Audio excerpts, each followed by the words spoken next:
Werewolves, the ultimate blend of human and beast. We all love the idea of a hidden savage inside, unleashed by the full moon. But is there any science to this myth, or is it all just folklore? Let's break this down. Forget the silver bullets and pentagrams. Let's talk real science, physics, biology, psychology, to see if we can unravel the mystery of the werewolf transformation. Get ready to have your mind blown because the answer may surprise you. Let's first consider the usual suspects that don't work. First up, the obvious one, moonlight. During a full moon, the moon shines brighter, but the moon doesn't actually produce any light of its own. It's just reflecting sunlight. And guess what? The sun's light is 1,000,000 times more intense. So, if werewolves were powered by light, they'd be transforming every day. Next, gravity. The moon pulls on the Earth, causing tides. During a full moon, the sun and moon align, and that gives tides an extra boost. But here's the kicker. The change in gravitational force is super tiny. The weight of your pillow has 1,000,000,000 times stronger affect than the moon's tidal force on your skull.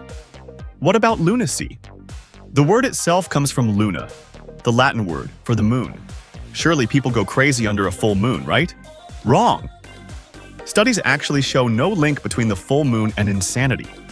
Turns out, people are just equally crazy all the time. Okay, so what about the wolves themselves?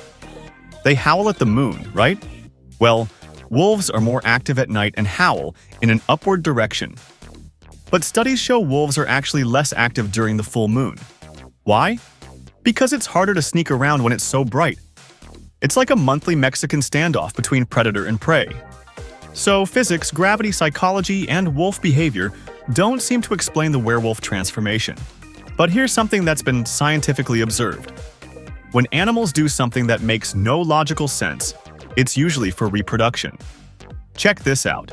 Certain coral species spawn after the full moon because of the period of darkness between sunset and moonrise.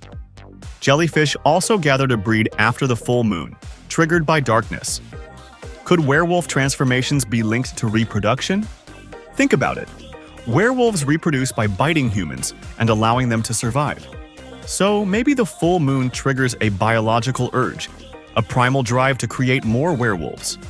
The constant light of the modern world could be desynchronizing this cycle, making werewolf sightings increasingly rare. Maybe werewolves aren't really controlled by external forces, but by internal rhythms linked to the lunar cycle. So there you have it. The science behind werewolf transformations might actually be weirder and more fascinating than you ever imagined. Forget the silver bullets, maybe we need blackout curtains. So what do you think? Could there be a scientific basis for the werewolf myth? Or is it just a cool story? Let us know in the comments below. And don't forget to like and subscribe for more mind-blowing science.